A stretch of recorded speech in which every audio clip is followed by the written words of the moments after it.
What if the most powerful search engine on Earth wasn't just showing you information, but shaping what information you could access? What if the AI behind that search engine was trained not just to help, but to protect a monopoly? That's exactly what the U.S. Department of Justice is now arguing in court. In April 2025, the DOJ filed a sweeping legal challenge, claiming Google has been using its generative AI platform Gemini not just to innovate, but to entrench its dominance in the search market. This isn't just about Google search anymore. It's about how AI is being used to lock down market power, block rivals before they can emerge, and quietly reshape the way we all find and trust information online.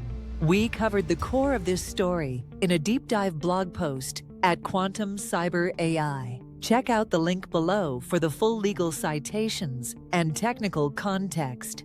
But here we're going to walk through the case in plain terms, breaking down what Google is accused of, how Gemini is central to the strategy, and what this means for the future of AI regulation, search, and digital competition. Let's get into it. So first, what is Gemini? Gemini is Google's flagship generative AI platform. It powers their advanced chatbot, their content generation tools, and most importantly, it now sits right inside Google Search. Instead of just showing you links, Gemini can summarize web pages, answer questions directly, and even generate content responses at the top of your results. Sounds useful, right? It is. But here's the catch. According to the DOJ, Gemini isn't being deployed just to help users. It's being deployed to kill competition. Here's how. The DOJ alleges that Google has structured a series of default deals with phone manufacturers like Samsung that make Gemini the standard AI assistant out of the box. These deals reportedly involve huge payments designed to lock in market share before rivals like OpenAI or Anthropic even get the chance to compete on fair terms. But it doesn't stop there. The lawsuit outlines 5 key strategies Google allegedly uses to maintain what many are now calling the Google AI monopoly. First, default agreements. Google pays to be the default search engine, the default browser, and now the default AI. That's powerful, and the DOJ says it's anti-competitive. Second, integration. Google's bundling of Gemini into its search engine means users are getting answers from Gemini at the top of the results page, often with no awareness of how those answers are selected or ranked. It prioritizes Google content, favors its own properties, and reduces visibility for rivals. Third, access control. The DOJ claims Google limits access to core APIs and datasets, cutting off potential competitors from the infrastructure they need to build viable alternatives. Fourth, bundling. Chrome, Search, Gemini, they're all linked in ways that make it nearly impossible for hardware makers or users to break free from the ecosystem without losing functionality or access. And fifth, innovation suppression.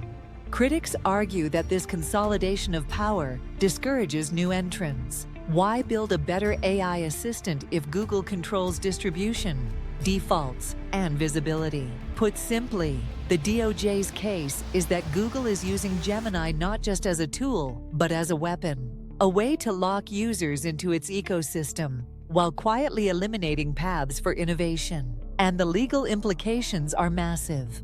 This is one of the first major antitrust cases focused squarely on how AI is being used to reinforce an existing monopoly. It's not just about prices or consumer choice anymore. It's about algorithmic visibility, information gatekeeping, and control over the pipelines of digital knowledge. Now, what happens if the DOJ wins? If regulators prevail, Google could be forced to make major changes. That might include banning exclusive default deals, unbundling products like Chrome and Gemini, or opening up access to search data and APIs so that other developers can compete on fairer terms.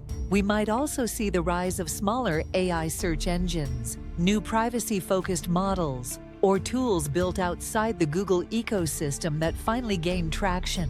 But if Google wins, then we may be looking at a future where one company controls the dominant AI assistant, the dominant search engine, the dominant browser, and the dominant data set, and uses all of that to train and prioritize its own products indefinitely. That's why this case matters, because it's not just about Google. It's about how AI is governed, how innovation happens, and how information is distributed in the digital age. And here's something to think about. Most people still think of AI as a product, something you use. But this case reframes it as something else. AI as infrastructure, as gatekeeper, as power.